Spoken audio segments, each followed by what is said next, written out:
Hello, friends. Welcome to episode 1146 of the Juicebox Podcast.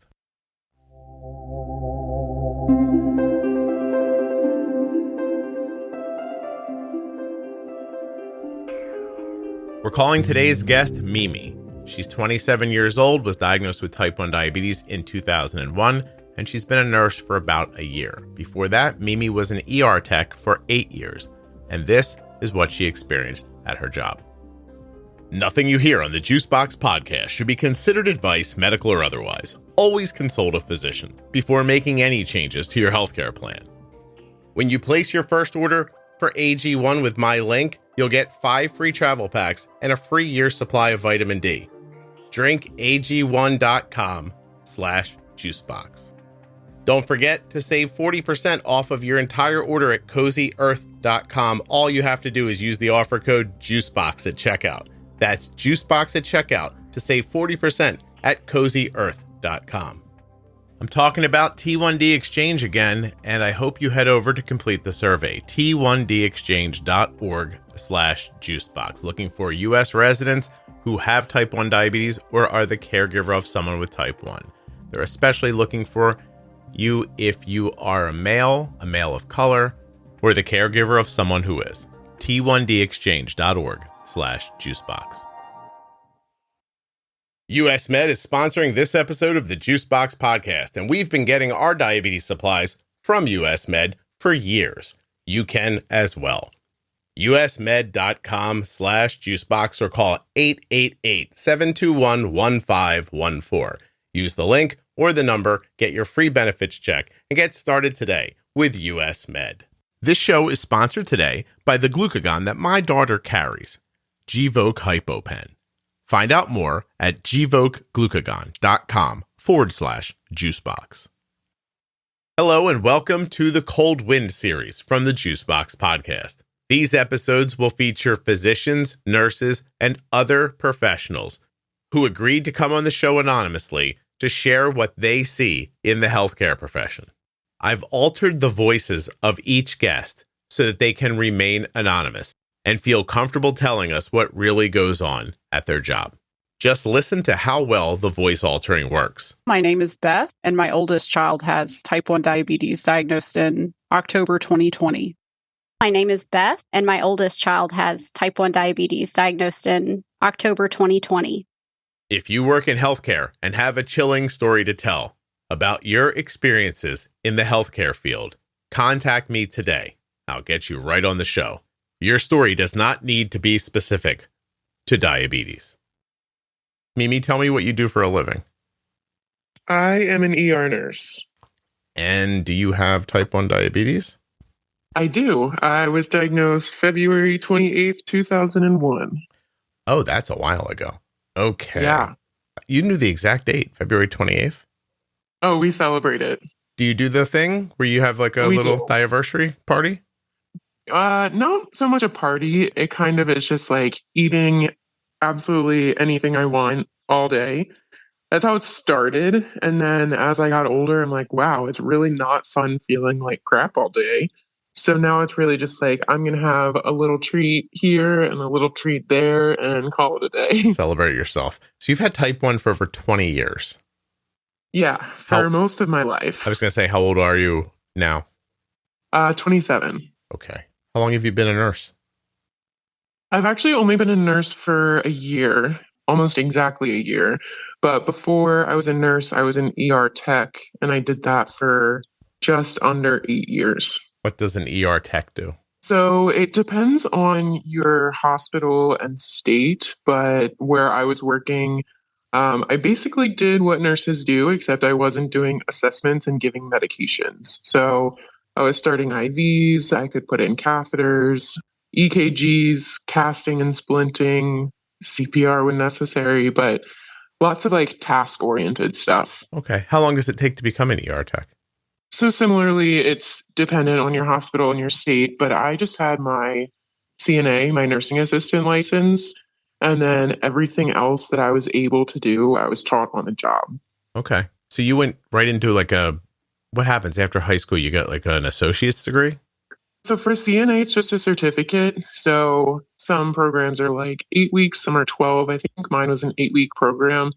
I actually started working at like an assisted living facility as a resident aide. And they were like, oh, if you go get your CNA, we'll pay you more. And I was like, okay, like why not? It's not expensive to get. And then once I got my CNA, my best friend's mom, who was a charge nurse at our local ER, was like, oh, now that you have your CNA, you can come work for us. And like, we'll teach you all these things. And it'll be really great if you want to go to nursing school in the future. So that's what I did. It was like probably 6 months after I graduated high school, because I wasn't really sure what I wanted to do. I knew I wanted to do something with medicine, but like had no idea because there's so many different ways you can go. Right. I guess the assisted living place was thrilled. They suggested that you got that CNA and then they lost you. Yeah, they're like, go get your certificate and we'll pay you more. And then I was like, oh, I'm actually going to leave now, but thanks for the suggestion. They should have said, but you have to stay after you do it. Right. So, okay. So you did the ER tech thing for what? Like, geez. Yeah, it was almost 8 years. Because I kind of went back and forth between wanting to go to like PA school or even med school. Mm-hmm. But then I was working more as a tech and seeing how those roles like interact with patients and stuff. And I was like, I don't know. There's really not that much patient interaction, but I really like the like hands-on tasky skill stuff. So I was like, I can still do that as a nurse and like help providers with those like skills and tasks and procedures as a nurse and still get more patient contact. So I ended up going to nursing school. Let's see, I actually started before COVID. And then the place that I was working at the time, the ER had mandatory overtime. And I was like, I can't do school and work with mandatory overtime. So something's got to give. Mm-hmm. And I took a break in school actually, because obviously my job was my health insurance and I can't go without health insurance. So I took like a 1.5 year break in school and just did like online general education classes to stay with it. And then went back, 2 years ago now, 3 years ago. What pushed you to and finished up? What pushed you to go back and finish? I loved being a tech. Honestly, if it paid a livable wage, I would probably do that forever. But it didn't. I was on the East Coast and the cost of living was really high. So I was like, I have to finish something to make more money. Yeah. And I'm really happy with my decision actually to take a break because nursing school is very cutthroat, especially working full time and being in school full time. So full time for like nursing in hospitals, 36 hours. So I was working 36 hours a week, had 24 hours of clinical a week, plus probably close to 10 to 12 hours of lecture a week. 36, 24, 30, and 10. It's like 70 hours worth of work for the degree. Yeah. And that's not including like sleeping and eating and going to the gym and like being a human being. And you were working. You would have to work too. Yeah. So it was a lot. It was very time consuming. And most nursing schools, you have to have an average of 80% to be passing. So it's not like C's get degrees, like you'll be fine, do the bare minimum, and you can be a nurse. So it was very time intensive. And like if you showed up late to lecture, you don't get to enter the room. And if you don't get to enter the room, you only get to miss 3 lectures a semester. Like it's very cutthroat. Yeah. So taking a break was probably the best thing I could have possibly done for myself. And I have absolutely no regrets, even though at the time I was like, wow, could have been a nurse 2 years ago. But when you say cutthroat, you mean unforgiving, or do you mean there are actually people out there trying to knock you down? US Med is sponsoring this episode of the Juicebox Podcast, and we've been getting our diabetes supplies from US Med for years. You can as well. usmed.com/juicebox or call 888-721-1514. Use the link or the number, get your free benefits check, and get started today with US Med. If you take insulin or sulfonylureas, you are at risk for your blood sugar going too low. You need a safety net when it matters most. Be ready with Gvoke HypoPen. My daughter carries Gvoke HypoPen everywhere she goes because it's a ready-to-use rescue pen for treating very low blood sugar in people with diabetes ages 2 and above that I trust. Low blood sugar emergencies can happen unexpectedly, and they demand quick action. Luckily, Gvoke HypoPen can be administered in 2 simple steps, even by yourself in certain situations. Show those around you where you store Gvoke HypoPen and how to use it. They need to know how to use Gvoke HypoPen before an emergency situation happens. Learn more about why Gvoke HypoPen is in Arden's Diabetes Toolkit at gvokeglucagon.com/juicebox.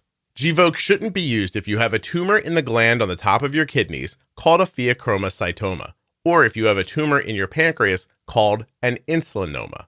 Visit gvokeglucagon.com/risk for safety information. I think it kind of depends on the program, but it does feel like they're kind of out to get you sometimes. Our clinical instructors are part-time staff, so they don't teach like any lecture or anything. They're strictly clinical. So you go to the hospital and you practice your skills and patient interactions with a bedside nurse. Mm-hmm.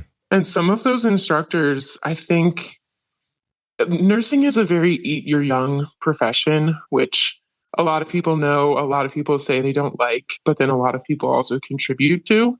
So it was kind of like, they don't want to see you fail, but if you start to go down that route, they're not going to help you kind of thing. Okay. They want you to like figure it out on your own. And that's not the easiest thing to do when someone's life is in your hands. Mm-hmm. It's really tough. I always say cutthroat, but like there's some professors that like genuinely want the best for you and will do everything in their power to help you pass. And then there's some that are like, well, if you can't figure it out, you're not meant to be a nurse. Have you had experience, I guess, with people who take joy in the failure? Or do you think they think they're washing you out and saving the profession from someone who's not prepared and couldn't do it? I would like to think it's the latter. Like they want strong nurses out of school. But a lot of nursing, you don't learn in school, you learn it on the job. So if you can't make it to the job, you're never going to become a strong nurse. Mm-hmm. The same people are the ones complaining about like being overworked and understaffed because we can't get good nurses. And like, you're not giving nurses the opportunity to become good nurses. Is it a hazing? I think it really depends on, honestly, your geographical location, because like I said, I teched on the East Coast for a long time, and that's a very densely populated area that I was in. Right. And nursing is much different there than where I am now, which is like kind of Midwest, Pacific Northwest. And nursing here is, I tell people all the time, it's so much better. The patients are genuinely nicer. I feel like we have more time to spend with our patients. They're almost healthier here because people live such an outdoors, like active lifestyle. It's just almost easier to care for them because they want the best for themselves. So my experience out here has been so much more positive than any experience I ever had during nursing school on the East Coast or even as a tech on the East Coast. Okay. I wonder if your nursing school experience would have been different had you done it somewhere else. Maybe, right? I would like to think so. We see a lot of nursing students in my current ER, and they all seem like very excited to become a nurse, while my classmates were like dreading it. So the process isn't that so bizarre? No, it's not. The process of going through nursing school makes you just think, oh, this is going to be, if this is what this was, then the job's going to be 1,000 times worse. Yeah. And honestly, during nursing school, I thought I was going to be a bad nurse because we did all of our clinical like on inpatient units, so not in the ER, and the ER was the only thing I really knew. Mm-hmm. So I was like, I feel like I'm supposed to be doing more things, but I don't know what those things are here. And the documentation was very different. And I was like, if this, like my instructor had to keep like prompting me to do things, and I'm like, I feel like I should be better at this. Like I have a lot of clinical experience. I'm very comfortable with patients. So like, why am I struggling so hard with this? And then as soon as I got back into the ER, I was like, oh, okay, I am a good nurse. I'm going to be fine. I don't know why I felt that way in that different setting, but it's not me. Mm-hmm. During nursing school, how are things broken down? I think people listening, they go to a hospital and they expect the first person that they intersect and every person thereafter to have a complete understanding of what's going on and their needs, which it seems unreasonable to me. But at the same time, what else am I supposed to think as a patient walking in? Like I come in and I have a disorder, I have a disease, I have type 1, and I'm here for that. I feel like you're supposed to know, but you don't really know, right? You do. What is it that a nurse is prepared for in nursing school is my question. In nursing school, we are prepared for taking tests. As bad as it sounds, a lot of nursing schools are just focused on pass or success rate for the boards, which is called NCLEX. I don't remember what that stands for, but it's like your national registry. You take the exam, you pass, and then you're officially a registered nurse. So like just because you're done nursing school doesn't mean you're a nurse yet. So nursing school taught you how to take nursing school tests? Yes. Okay. With understanding of basic disease processes and the human body. So your first semester of nursing school is basically like an introduction to med-surg. And med-surg is just like general medicine. A lot of the chronic things that people deal with, mostly like heart failure, COPD, and basic like taking vital signs and how to do a bed change and stuff like that. Mm-hmm. Second semester, this is different for every program. It's generally broken down similarly. Second semester was med-surg 2 and maternal and fetal medicine. So like OB. Third semester was med-surg 3 and mental health. And then fourth semester for us was like critical care and ER, which it wasn't really a ton of emergency medicine stuff, but it was just like really critical thinking and like disease processes that would land you in the ICU kind of thing. So you get a background of a general overview of what everyone most likely comes in with, and then it's learn on the job after that. Oh, yeah. Yeah. I learned way more as a tech, being very vocal with my nurses and providers in my ER than I did in nursing school. Nursing school did teach me how to test questions and break them down to where if I don't know the answer, I can figure out the answer from the question and like process of elimination. But yeah, I didn't really learn a ton of information in nursing school other than like OB and fetal medicine, because like I did not know anything about that because that's not anything we deal with in the ER at all. Yeah. Usually. But I struggled with that semester, the entire semester. I was not passing until the final exam. I took the final and got like a 90%, and that brought me 1% above passing. It's funny, you're describing nursing school like an SAT prep course. That's exactly how it felt. Oh, okay. Have you taken one of those SAT preps? Oh, a long time ago, but I have, yeah. Same idea. Like, this is how you break down a question. This is how you figure something out when you don't know the answer to it. Like, here's how you pass the test. Yep, that's exactly right. And like I said, it's because they want us to have that higher testing percentage in order to pass boards. Because if I graduated and like, I think it's less than 70% of my graduating class doesn't pass boards, we lose our accreditation. So they want everyone to pass boards, whether they're a competent nurse or not. They want them to be able to answer the questions correctly to pass. So it's possible I'm getting a nurse that was just kind of pushed through. Yes, unfortunately. So that the institution could continue on. Yeah. Every time we set a rule, it seems to just people find a different way to break it. Like, you know what I mean? Like, you could understand in the beginning where somebody's like, look, you have to pass at least 70% of the people to keep your accreditation as a place that's good at teaching people how to be a nurse.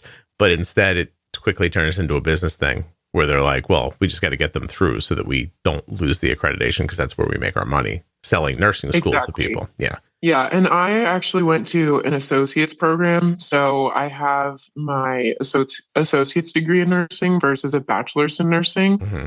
And at least where I came from on the East Coast, our school did have a much better reputation of our graduates versus some of the bachelor's programs because we had more required clinical hours. So while they are really like pushing us to just test well, we also were required to do a lot more hands-on experience time, which I think is a huge benefit even though we had more than most schools, I still think more is better, especially with my background. Like during nursing school, yeah, I had 24 hours of clinical a week, but I was also working an additional 36.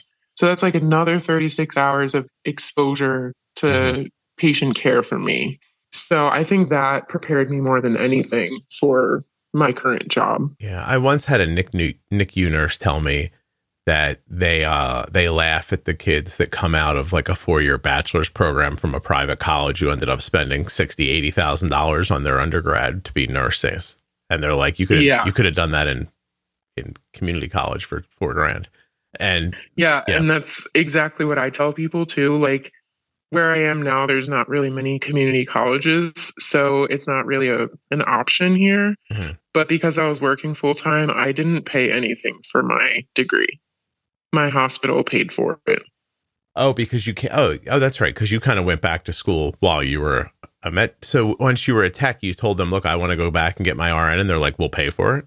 Yeah. So depending on your hospital, despite what program you're doing, I think they reimburse up to $2,500 a year for undergraduate and $3,500 a year for postgrad. Nice. But then there's some hospitals that also have like a nursing scholarship program where they'll pay for it and you owe the hospital like 2 years of employment after, or so they say.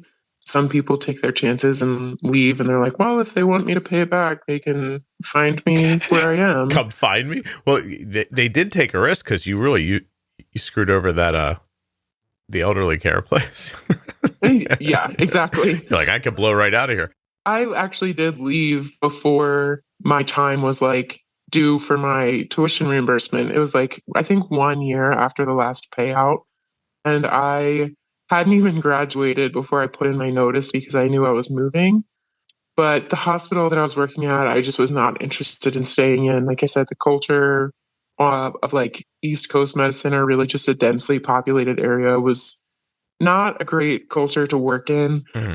And I wanted to be at a trauma receiving hospital versus a hospital that receives a very sick or high acuity trauma patient and then ships them somewhere else. Yeah. I had worked in that environment for long enough, and I was like, I kind of want to be on the receiving end and like see more acutely ill or injured people. I know it sounds kind of twisted, but I really like the like critical thinking and like more sick patients. Gotcha. My wife once described her job as like king of the mountain. She's like, everybody below you is trying to knock you off the mountain. Like just it's nonstop. She's like, it never ever stops. And you're in meetings and you have to say things in certain ways so that people can't take advantage of your words if you misspeak. And everybody's throwing everybody under every bus they can find, and all just ladder climbing, trying to get up there. Well, I mean, you moved halfway across the country. I don't want to tell people where you are, but you moved pretty far, getting away from all that. Yeah, I moved, I think exactly like 2,073 miles or something away from where I was. So if I asked you to, blow the whistle on nursing, what are the things that pop to your mind right away that you'd want to share with people that are happening that they wouldn't imagine? I don't really see it much at my current job, but as most of my background was at my most recent previous job, a lot of nurses hate being nurses. They do the bare minimum and they protect their licenses the best they can. And they don't really advocate for their patient. They don't use that critical thinking, like prevent future problems, which it comes from both the nurse and the patient, because a lot of patients don't even want to help themselves. So what are we going to say that's going to help them?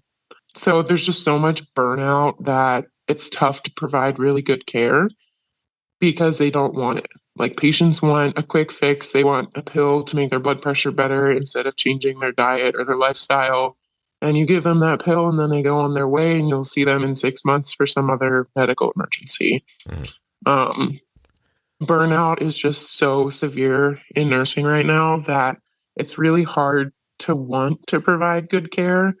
And especially in like an ER, you're surrounded by your coworkers. And if they don't want the best for the patient, like you kind of just like almost stoop to their level. And it's really hard to change the energy in that situation. So going back to the first step of that, you said that a lot of nurses, don't want to be nurses. So using your story to try to surmise, are we just becoming an RN because it pays more? Do you think they want to help people and they get there and they fall into the machine and the apathy and they're like, oh, what am I trying for? Yeah, I think it's a little bit of the latter, but I think a lot of nurses also don't have the real life nursing experience that I bring with all of my tech experience. So they don't really know what they're getting themselves into. Granted, you have your clinical nursing school, but that is it's not self-directed at all. So every minute of every day is structured. You walk into clinical and you have a piece of paper saying at 7 a.m. you go in and introduce yourself to your patient. At 8 a.m. you go do an assessment. At 9 a.m. you pass morning meds. At 10 a.m. you make sure no one needs to go to the bathroom. It's just so programmed into your head that everything is a timed process. Yeah. That if anything skews from that, you panic. There's no autonomy in clinical at all. So when you're forced to use autonomy as a nurse after school, I think people really struggle with that. Mm-hmm. So they get out into the field and they're like, oh, this is not what I've done. And I'm uncomfortable. And now I'm just going to fall into a pattern of what everyone else is doing. Because it works for them, so it'll work for me. If you answered an ad that was do you want to work outside? Do you like having the wind in your hair? Do you like driving? And you'd be like, oh my God, this is amazing. Then you realize that you're going to ride the back of a garbage truck and they left out the part where there'll be maggots and hot bags of garbage all day.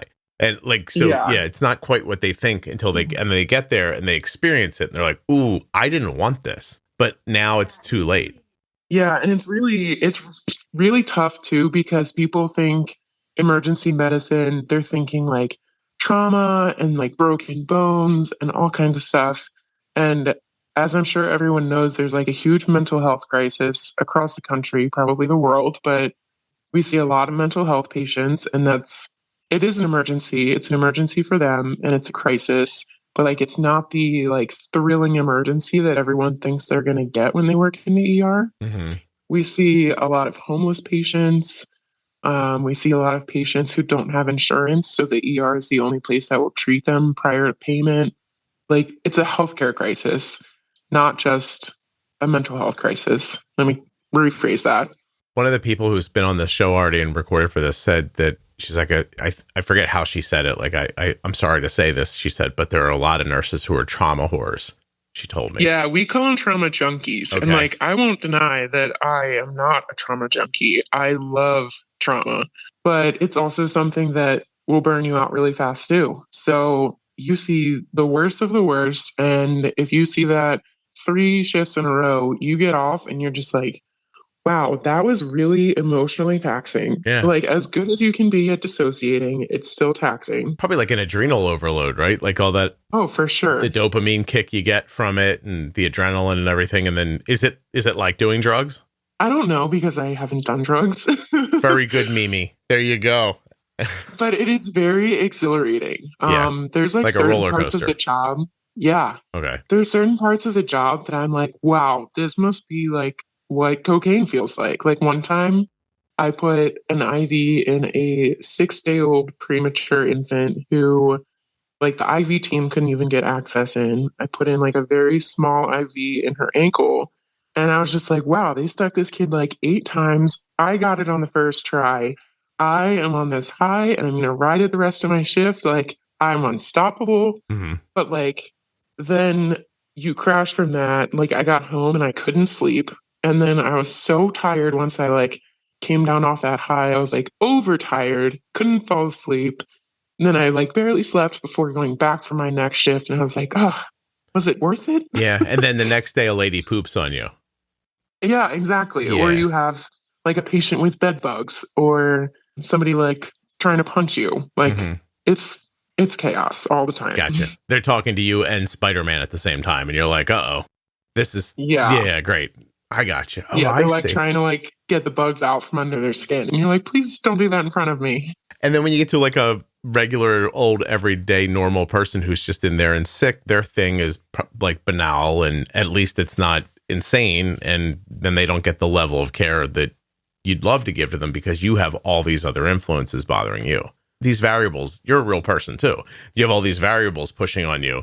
And then when you probably get a moment where it's not, oh my God, look at this amazing thing I did, or Jesus, please stop pooping on the wall. It's just like, that's boring. It's regular, and you just get it done. And then you go back to this 10 o'clock, do you have to pee, blah, blah, blah. You go to the schedule, you get them out of there. And that person later probably thinks, I did not get very good care. Yeah, and it's really tough. Again, with the healthcare crisis, we're getting all these patients in the ER that need to be admitted to the hospital. And then there's no either open beds, or there's open beds and no nurses to care for those open beds. Mm-hmm. So those patients just sit in the ER for sometimes days on end. We call them boarders. At my hospital, it's pretty standard that you have 4 beds in your assignment. And if I have 2 boarders and then 2 ER beds that I could be turning every couple hours with very sick, critical patients, my boarders are going to have to wait, whether it's scheduled meds or getting them to the bathroom. Luckily, we have great techs where I work that'll help do most of those things if they can. Like, oh, we need to put them on a hospital bed to make them more comfortable, or take them to the bathroom, something like that. But like, if I get a patient in one of my ER beds that's having a heart attack, that requires all of my attention until they leave my room. Right. So then, yeah, my boarders will not get the attention that they need for possibly up to like 4 hours. I see. So it's definitely a disservice to them.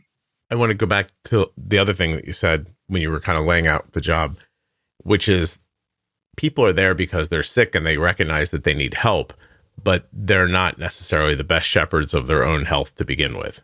Yeah. And so is it like being a lifeguard for a person who's trying to drown? Yes, a lot of times. Like I said, people are generally in better health here than they were back on the East Coast. Like people who have COPD or heart failure, they've had these things for a better portion of their late life. Let's just say they're like 80 years old. They've probably had COPD since they were 55, 60. They've also smoked a pack of cigarettes a day, every day, for their entire life, really. Mm-hmm. And they have no desire to quit. So while I am maybe in the room next door dealing with a patient having a heart attack, they're on oxygen, they're vitally stable, they're pounding their call button because they need their nicotine patch. And then I can't get them their nicotine patch in time. So they're like, I'm leaving against medical advice because I need a cigarette. So then I have to page the doctor that's taking care of them. Because while they're an ER patient, the ER doctor is right there. But when they're a boarder, the admitting physician is usually not in the ER. They're somewhere else. So I need to page them and either get them on the phone or have them come talk to the patient, because nothing I say is going to change their mind and make them want to stay. They have to hear it from their doctor. And that's most patients. They're like, you're just a nurse. What do you know? Yeah. The addiction is driving them too at that moment. Yeah. And it's the same with like alcoholics too. Yeah. Alcoholics can withdraw and very quickly be an ICU level patient. Despite what we can give them, it's not going to help their withdrawals. It's not going to help their tremors and all of the symptoms they're experiencing. So they just want to leave and drink to feel better. I was like 16 years old. My father took me to lunch and we were heading into this diner. And this is a long time ago. So you used to walk into a diner and in the vestibule, there were 2 things, like Miss Pac-Man and cigarette machines. And I would imagine most people don't even know what a cigarette machine looks like, to be perfectly honest, right? But there used to be these things you put quarters in, you pulled the lever back and a pack of smokes would drop out of it. So my dad would go into the diner. He would put quarters in, take his cigarettes, go in and sit, and you could smoke in restaurants. So he'd sit there and smoke while he was waiting for his food. And we walk in and the machine does not have his brand, and it's out of his brand and his backup brand. For old school smokers, my dad smoked Chesterfield Kings, which were filterless cigarettes. And then in a pinch, he'd smoke a Pall Mall if he had to. I said, oh, there's no cigarettes. And he's like, yeah, he goes, it'll be fine. So we go in and we sit down, and I don't think we ordered before he broke a sweat. And then he got red in the face, and you could see the anxiety hit him. You know what I mean? And then and then immediately the withdrawal, and to the point where I was like, I can go across the street to the gas station and get cigarettes for you. And he goes, no, don't worry about that. And then 2 minutes later, he's pulling money out of his pocket. Go get those cigarettes for me. Yeah. Yeah. And that's how it is for drinkers too. Mm-hmm. Except I feel like the symptoms of withdrawal are like, they're much worse. It's almost like having like the flu, like you'll get a fever. Yeah. You'll be having like the cold sweats, vomiting, hallucinations. Like they are very time intensive patients. And in the hospital, everyone is so worried about falls because if a patient is there for something and they fall while they're there, whether they sustain an injury or not, it's a big deal. Mm-hmm. And especially when they're hallucinating, they're vomiting, they have to go to the bathroom frequently. They're always trying to get out of bed. Yeah. There are huge fall risks. So you either need a tech or a sitter to sit with them, or you need to be within earshot. They're very time intensive. Call, don't fall. Yeah. Call, don't fall. Stay with me. Call, don't sue us. Exactly. Call, don't fall and give yourself a brain bleed. So here's what I'm getting. By the way, have we even touched on the things you were going to talk about? No, not at all. All right, go to that stuff, then I'll go back to my thing. What did you want to talk about? So I tell type 1 patients all the time that I understand their frustrations and how the hospital does a huge disservice to well-controlled diabetics. I hear that. I know it. I personally, relating to the previous ER nurse that was on the podcast, similarly, I don't want to be admitted to the hospital. I know it's going to do bad things for my control. But I do trust about 90% of my coworkers to take great care of me, including our physicians. You heard the nurse who said, I wouldn't go to my own ER if I had a problem for my diabetes. Correct. Yeah, okay, go ahead. Go ahead. I would absolutely go to my own ER. It might have something to do with personalities. Obviously, I don't know the other nurse that was on here, but I am very open about my diabetes. I tell everyone I work with, please ask me questions if it's going to help you understand something better or help a patient. I often get text messages and phone calls while I'm off saying like, hey, my patient has an insulin pump or like a CGM. How do I take it off? Which if a patient isn't able to tell a nurse how to take their pump off, that pump absolutely needs to come off because obviously they're not going to be able to do what they need to do to manage it. Mm-hmm. And on the same hand, there's also an admitting physician at my hospital. We'll call her Dr. Jones. She is a huge advocate for type 1s as well. And she has an excellent order set for pharmacy for patients to keep their insulin pumps. Mm-hmm. So anytime I have a type 1 patient and she is not the admitting physician, I message the admitting physician and say, please consult with Dr. Jones for this patient's insulin pump orders. And I would say probably 60% of the time it happens. But that's, again, only when patients are like alert and oriented enough to tell me like their settings and stuff like that.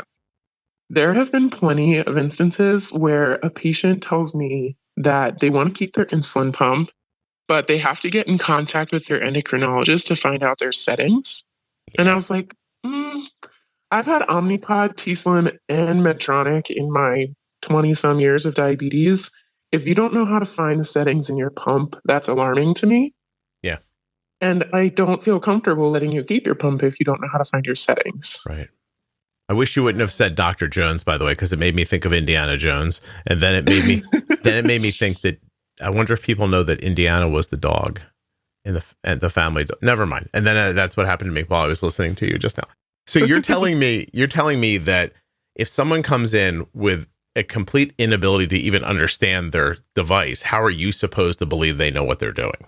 Exactly. Okay. And so they're set up and they've probably got a rhythm going and they push this button, they say this much for this meal, but they really don't know what's happening. This is a thing that's been set up for them and it's running, but they couldn't be the stewards of it. So this is an interesting problem because all of these problems are multifaceted.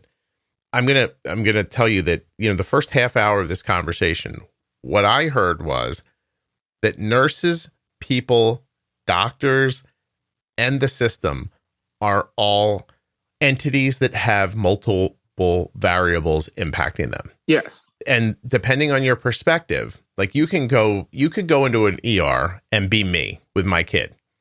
And I'll be able to say that nurse doesn't know anything about diabetes. And I'll be right because I know a lot about it. And then there could be another person that goes in there that can't find the settings on their pump who would think that you know a ton about diabetes because you know more than they do. So it's varying levels of understanding coupled with your perspective, your desire, and then all these things have to come together over and over again between you and the nurse, who is also sitting on 4 other beds and has the pressure of moving people out, holding people who can't leave but can't go upstairs, and if there is an emergency, abandoning all those other people to get to that emergency. And then on top of that, what you have is that adrenaline. This isn't even the job you wanted. The doctor's an asshole. Like, all the other things that could possibly come with this are impacting you while you're trying to help those 4 people, and 3 of them probably don't even want to help themselves. Yes, exactly. Okay. There are so many moving parts to being a nurse, being a doctor, being a patient. Like, it is impossible. Like, there's no one size fits all. As we all know, like, diabetes is so complex and different from person to person. And like, I tell all of my coworkers, my diabetes is different based on the week of the month. Yeah. Whether I'm on my period or I'm ovulating or I'm working night shift or I'm working day shift, everything is different. So if I'm here for like appendicitis or I broke my arm, it's going to be different. Like, I'm not even going to be able to control it well.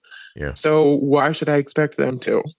It's interesting. But you can see the other side of it too, right? Like, if I was just an everyday, absolutely. I'm an everyday person and I have type 2 diabetes. I'm not doing a great job with it. My A1C is in the 9s, and I'm having some obvious health issues, metabolic issues, and some other things. It led me to the emergency room. When I get there, I'm probably hoping you're going to tell me how to keep this from happening again. And you're probably thinking, even if I knew what to tell this person, they wouldn't do it anyway. Or even if we know what to tell this person, we tell them and they're still not going to do it anyway. Or even understand at times. Yeah. Yeah. The problem is people. Yes. But on all sides of the problem. We're having a problem of humanity is what we're having. Yes. Okay. We're very stubborn beings. Yeah. In the past, if you had a mental health concern, you didn't really go to a regular hospital. There were other facilities. We don't really do that anymore. So everybody goes to a centralized place. So there'd be a trauma center for trauma. There'd be, a regular like local hospital for, regular old problems. There'd be a mental health facility for mental health problems. These people would mostly be filtered in through EMS or police, so they could take them to the right places. And now everything happens in one spot, and everybody's expected to be able to deal with all of it. So yes and no. Okay. There are ambulatory places, like you can just walk into a mental health facility. Depending on the type of crisis you're having, they're going to send you to the ER anyway to make sure it's not a medical emergency first. Mm-hmm. So, like, if someone is extremely intoxicated on drugs or alcohol, they can't be in those mental health facilities. Because if they were to withdraw, it would be a medical emergency and they would be at an inappropriate place, which is fair. A lot of people get really bogged down by the mental health patients coming into the ER. But sometimes we find that it's not a mental health crisis. You can have hallucinations because you have a brain tumor, not because you're bipolar or schizophrenic. I see. So you like the idea that they come to a centralized place where people have like a medical background? Yes. I like it to the extent of medically clearing and then getting them out as soon as they're medically clear, which doesn't happen.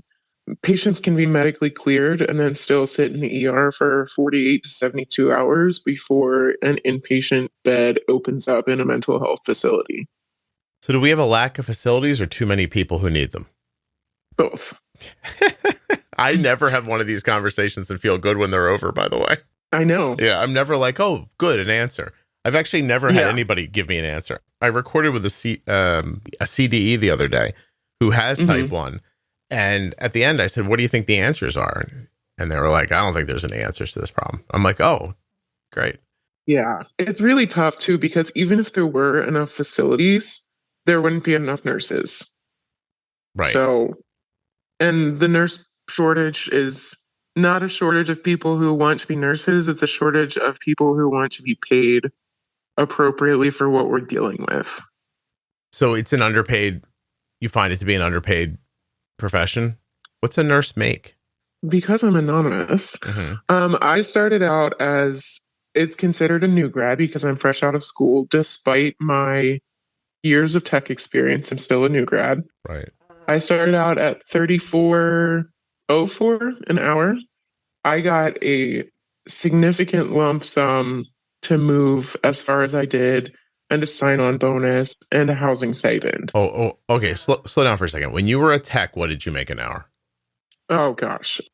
Around $20 an hour. So about the same. Which, that's insane. Okay. And then for about minimum wage where I was living. I did get benefits, but I still had to pay a significant amount out of pocket for, all of the things. Yeah. Then you became a nurse. They moved you all the way up to 34.04. That 04 is insulting, by the way. 34.04 to be a nurse. And then that was East Coast. Then you kind of went middle of the country. So the middle of the country would be 34.04. That was the 34. offer that I received at my old job where I was a tech was, I think, $29. Oh, they bumped you up to 29. You said, no, I'm going to take the extra $5 an hour and go to and move across the country. They also gave you a bonus and a moving stipend. Would you tell me what it was? Yeah, so my sign-on bonus was $10,000, which is taxed. My relocation bonus was $8,000, which is also taxed. Right. And then I got a housing stipend of $1,000 a month for 9 months, which is also taxed, but still. So they basically gave you $27,000 taxed. I'm just going to knock 30% off of it just for the fun of it here. So, okay. And that was to move uproot your entire life versus staying for $29 an hour. With no sign-on bonus, no incentive to stay at all. Nothing to get you moving. Do you actually still have some of that money in the bank? Yes and no. I acquired a pretty significant amount of credit card debt during nursing school because of medical supplies. Because I had to pay rent, which where I was living, I was paying like $2,200 a month for a 600 square foot studio. I actually sold my car and was like commuting by bike. So I didn't have a car payment and I was still struggling to make ends meet. So you were working hard and making concessions and you still had to use credit cards to get through school. Yeah. And then the bonus you got to move the credit card debt wiped that out basically? Yeah, that and like it's expensive to move. The place that I lived in when I first got here, which I actually just moved out of, I had to pay first, last, and a deposit up front to move in. And then I actually only moved here with what fit in 2 suitcases and my dog. So the moving of things was very inexpensive. It was just my flight. Yeah. But yeah, it was like $8,000 up front to move into where I was living. And that doesn't count furnishing anything. Yeah. So what kind of dog fits into the luggage? He's a miniature dachshund, so he rides in the plane with me, under the seat in front of me. Gotcha. Okay. I was like, how are we flying with a dog? Okay, that makes sense. Wow. And then you get there and $34.04 an hour? Yeah, so that's my base pay. I've since gotten a raise because I've been here. I think it was either a market adjustment or like the annual raise that the hospital gets, which was a whopping 71 cents. And then there's also shift differentials. So I was hired as night shift, but for my first 3 months, I was on day shift for orientation. I would work between 24 and 36 hours a week. And then I also had classes. So as a new nurse, you have to do like residency classes, we call them. And it's basically just like learning how to use equipment and like basically procedures and protocols for different processes, I guess you could say. Like there was a whole seminar on like blood gases and like our DKA protocol, which is actually I love, but a lot of people find very confusing. So there's a whole class for it. And then we have classes for neonatal emergencies, trauma, if someone's in cardiac arrest, that like process. So there's a ton of classes you have to take right up front when you start as a new grad. So I was doing like 40 hours a week between classes and working at the bedside. And then once I finished all those classes, I was just at 36 hours a week and could pick up as much extra as I wanted.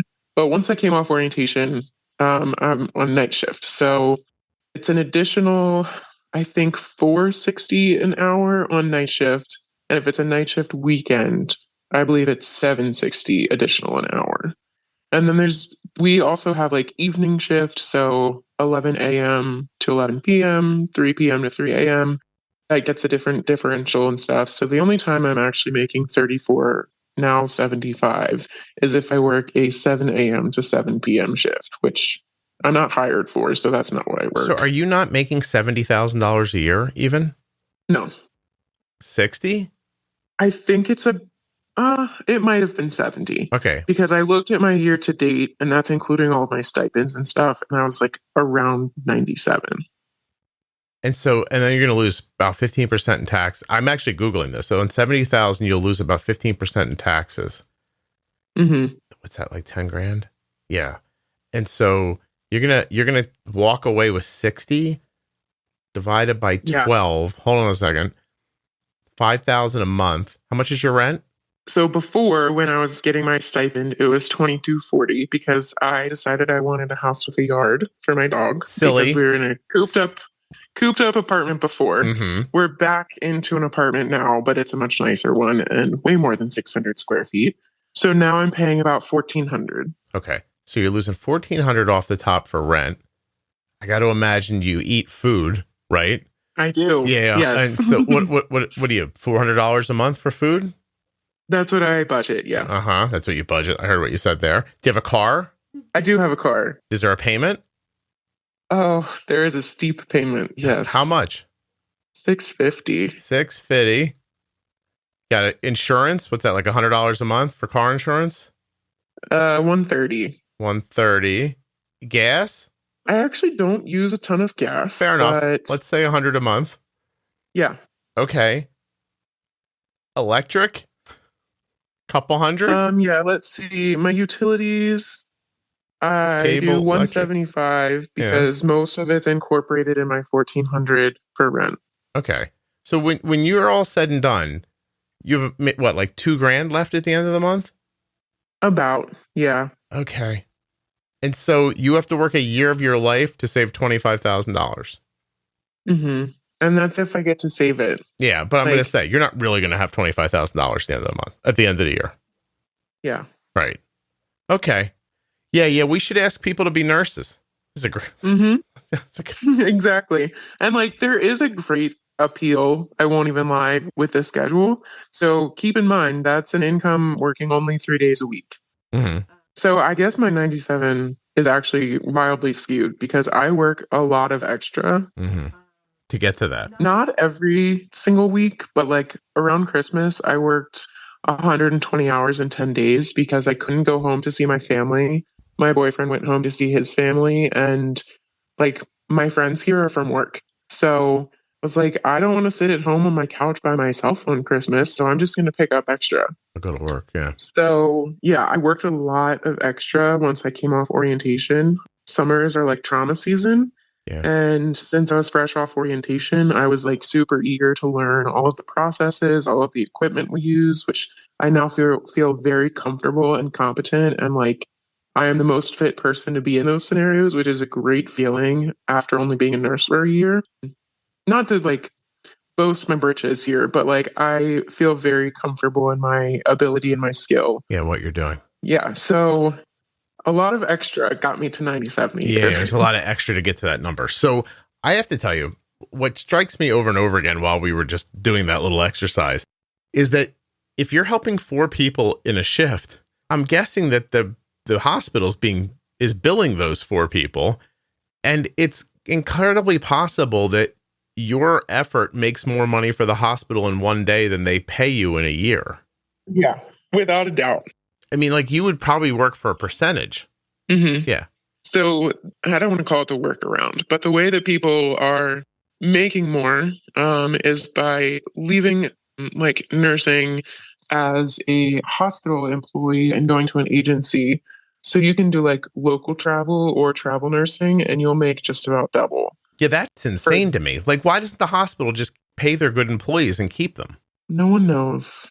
It's a losing battle. We've been asking this question for years because even before COVID, travel nurses made significantly more than staff nurses do. And you don't even have to travel. One of the travel nurses that I work with currently, he's been at my hospital for over a year, and travel nurse contracts are typically like 13 weeks.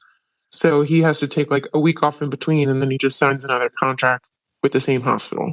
It's not crazy to say either that if you went to your boss and said, hey, look, I'm a good employee, pay me more money, give me double, they'd say no. But if you said, okay, well, I'm going to leave and go to become a travel nurse, that they'd hire you back as a travel nurse. Oh, and they do it all the time. I'm glad everything makes sense.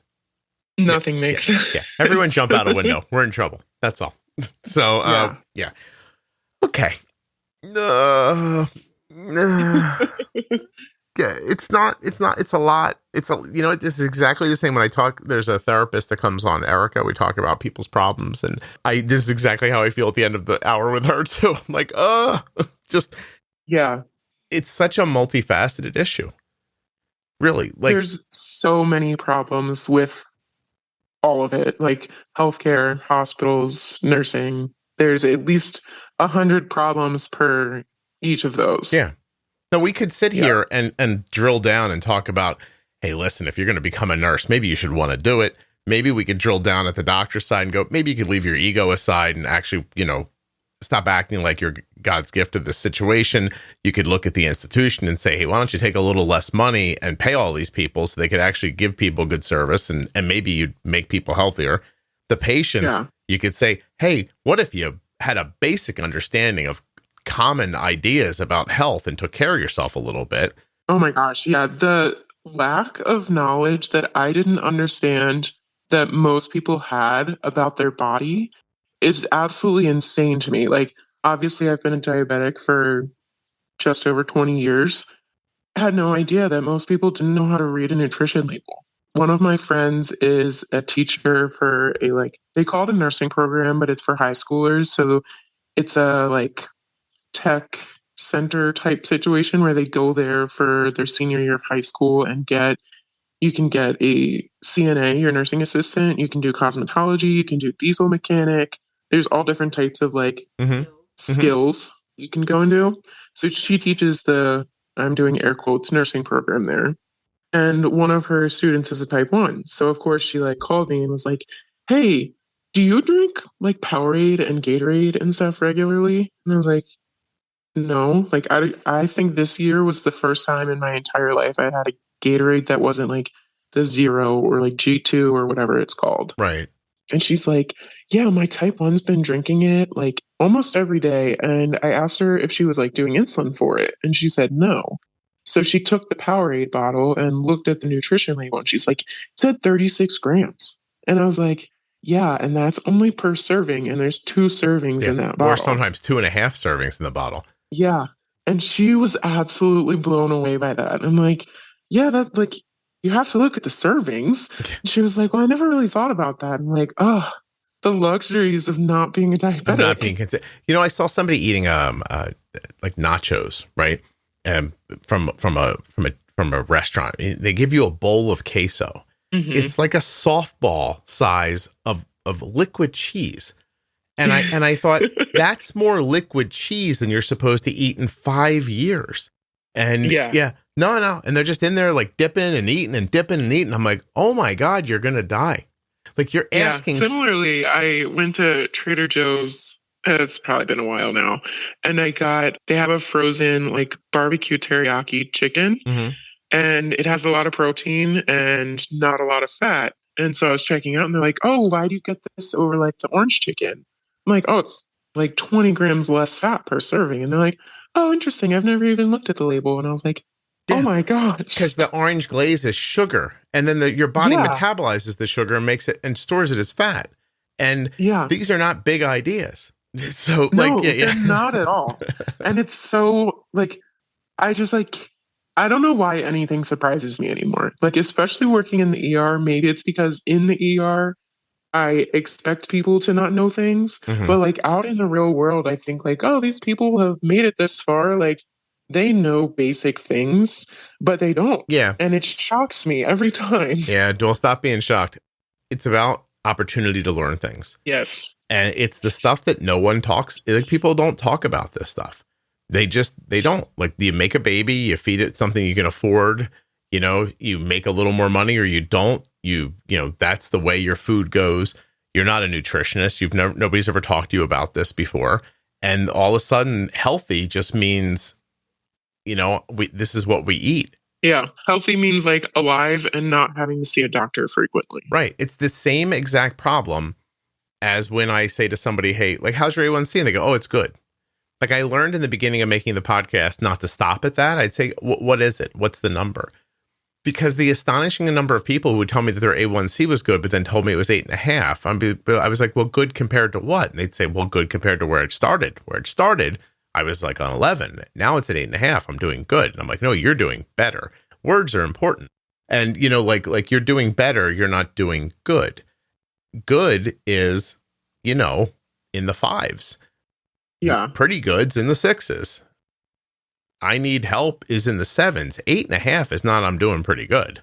No. 8.5 is I'm going to be in this emergency room one day with, some sort of, and they don't know that. They don't know that if a type 2, for example, lives with an 8.5 A1C their whole life, that by the time they're in their 50s, they are 100% going to be in an emergency room talking to you.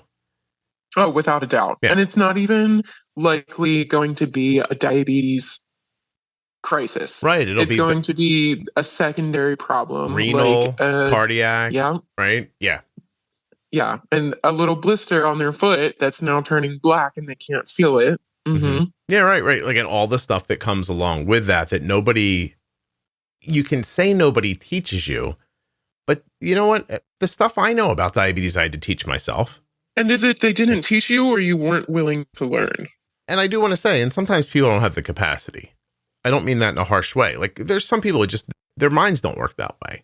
You know what I mean? They're not going to be inquisitive about things. They maybe don't have, that kind of desire. It's not, I don't think of that as purposeful, by the way. Like, that's where I want somebody to step in and do something. Right. Yeah. And it's funny because in my heart, I want the person at the hospital to step up and go, hey, here are the things you probably don't know about your life and health, except what you're telling me is that even if you did that, you think what you'd get mostly is go to hell, give me a pill. I got to get out of here.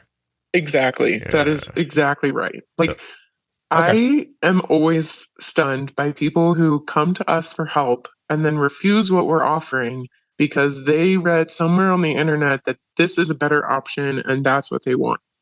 And we always kind of joke as nurses, like, this isn't the drive-through. You don't get to come here and tell us what you want when you're asking for our help. Because if you knew what you needed and were capable of getting it, you wouldn't be coming to us for it. You wouldn't be here.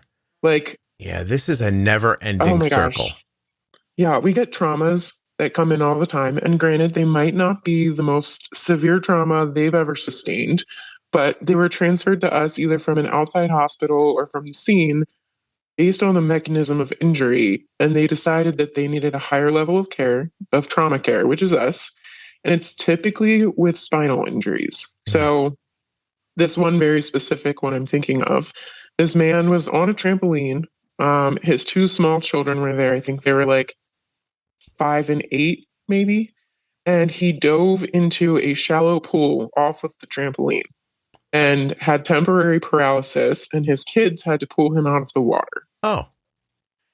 He came to us with a neck brace on. We call them C-collars, a cervical collar. And he kept nodding yes and no. And it was making me so angry because I'm like, if you have specifically a cervical spinal fracture, and you keep nodding yes and no, you could be paralyzed forever. And I probably overstepped a little bit here. We were over in CAT scan. I told him many times to stop nodding yes and no. I grabbed his cheeks and got really close to his face. And I was like, you have small children at home. I don't want to see you paralyzed because you aren't listening to me. Stop nodding yes and no. Yeah. And like a tear just like rolled down his face and he stopped. And I was like, I'm sorry I had to say it that way, but we see this all the time. Yeah. You're here for a reason. Yeah, it's so funny. It's funny because I see like both sides of, like you said, like, you're here and you're not going to do the thing. But that person could easily make the argument, and a very real argument. No one's ever told me that before. I know you think it's something I should know, but I don't know that thing. And no one's ever said it. So that's where we're at, where it's an impasse. Like, medical people should be telling every person that they intersect the thing that they need to hear. And either that person takes that information and does something with it or they don't, but you don't have the time for that. So you're going off of what you mostly see. And that's how the people who could be helped get missed.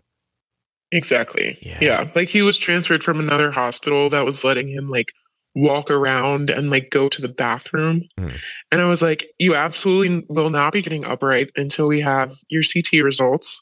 They transferred you here because we know more than they know. And we are going to treat you the way that we are supposed to treat you. And that, I'm sorry, is not going to make you very happy. But you have to listen to us. Right. And he was like, okay, you're right. And I was like, oh, am I? Really? So Mimi, like, what should I do? Patients ever told me that before. I fill up my car with those little packing peanuts, right? And that way, if I have an accident, nothing happens to me. And then I never leave the ground floor of my house and get a house with no steps in it. And then I try to stay out of the, and I don't eat 17 servings of Gatorade, and I try to stay out of the hospital. This is what I'm trying to do. And a softball size of melted cheese. Melted cheese. Ask yourself, why does the cheese not coagulate? Yeah. Why? It's liquid. How is it doing that? Right. It was solid at one point, and now it's liquid, and it's not going back to solid. Like, what's happening? Ask yourself what's in it. Yeah. Why is it staying liquid like this? Oh, okay. All right. I'm done. Good. Thank you. Did I miss any? I'm out of my mind with this. Why did I think this was a good idea? Why did I think having people on to tell me what was wrong was going to be a great idea for me? It's bad for my soul. It's bad for everyone's soul and our mental health, because I can say all of these things until I'm blue in the face and nothing will change. Nothing will change. Yeah. Yeah. Okay. Well, then this is for the people who are going to take some sort of control of themselves and their lives and try to avoid this stuff. Yeah. Now, I sure hope so. Having said this, and I do like to reiterate this every time I can think of, if I'm having an actual emergency, I should still go to the hospital, though. Oh, absolutely. Yeah. I don't want to like drag anybody, but in our Facebook group for the podcast, there's people all the time like questioning certain things, like if they should go to the hospital. And more often than not, I'm like, oh my gosh, is this even a question? Mm-hmm. Like, I cannot believe that people would think not to.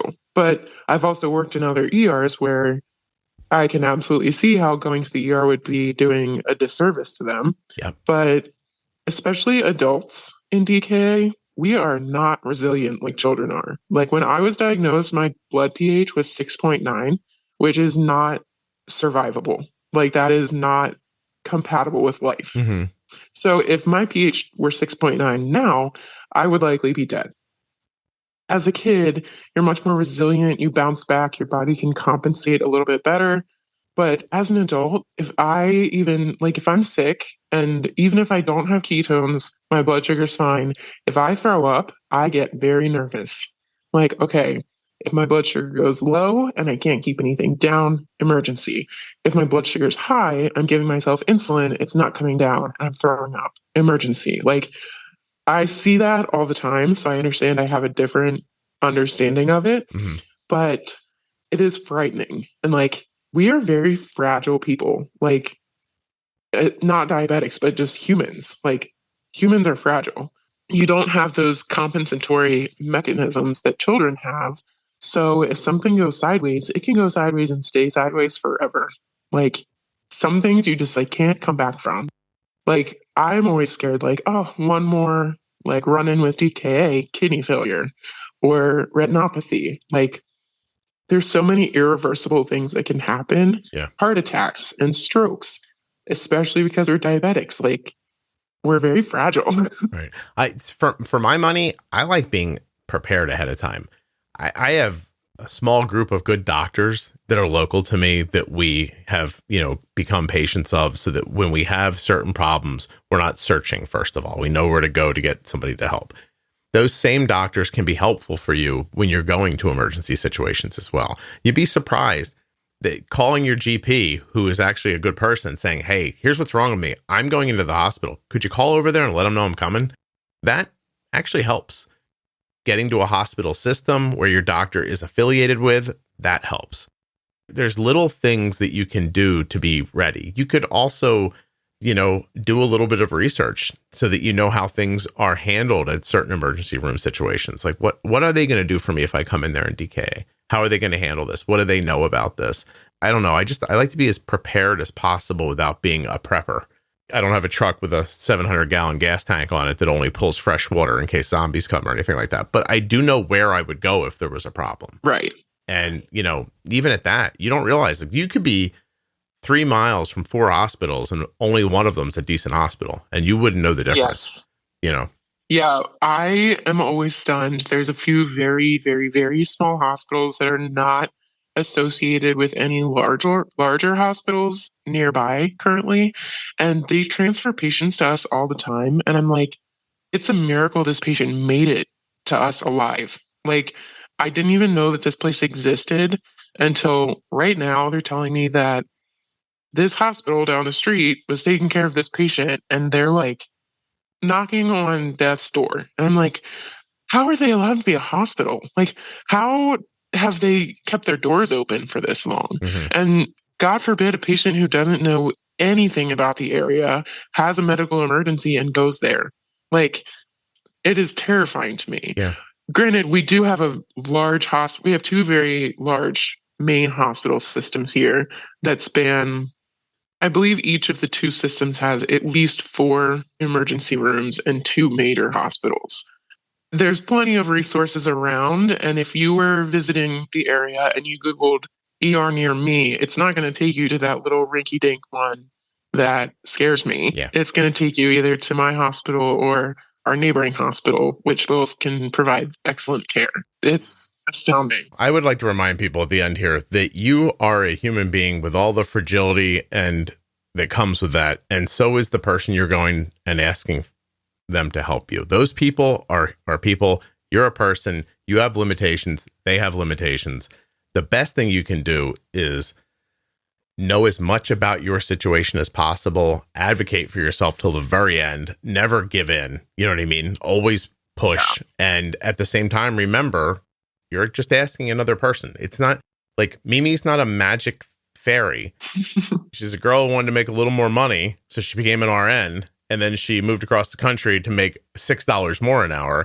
And she just wants to go home with her dog and not sit on her sofa and be bored. Yeah. And have some grass to run in, just like you. Exactly. She's not a wizard. You're not going to a wizard and telling them that please grant my wish for me. I'd like to feel better now. So anyway, whatever. I'm sure people are going to hate me by the time this is over, but I appreciate you doing this very much. Thank you very much. Yeah. And on the same note there, like the rinky-dink hospital I'm talking about, that is not an attack towards their staff at all. It's just like a lack of resources and a lack of exposure to a lot of stuff. Like they can be very competent nurses and doctors, but they don't have the exposure to what other nurses and doctors have or the resources to adequately treat these patients. So like, they're not bad providers. They're just in a bad situation, I feel like. And once you get there, you're in that situation right along with them. Yeah. Yeah. Yeah. Okay. I appreciate this. Did you enjoy being called Mimi? Yeah, I do enjoy being called Mimi. All right. Well, maybe see. If I'm ever a grandma, I'll go by Mimi. Well, yeah. Well, first, we got to get you out of that apartment with just you and that dog, or that's not going to happen. Yeah. All right. Thank you so much. Yeah, absolutely. It was good talking to you. You too.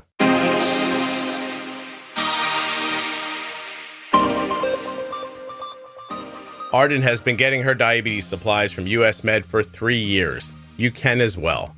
usmed.com/juicebox or call 888-721-1514.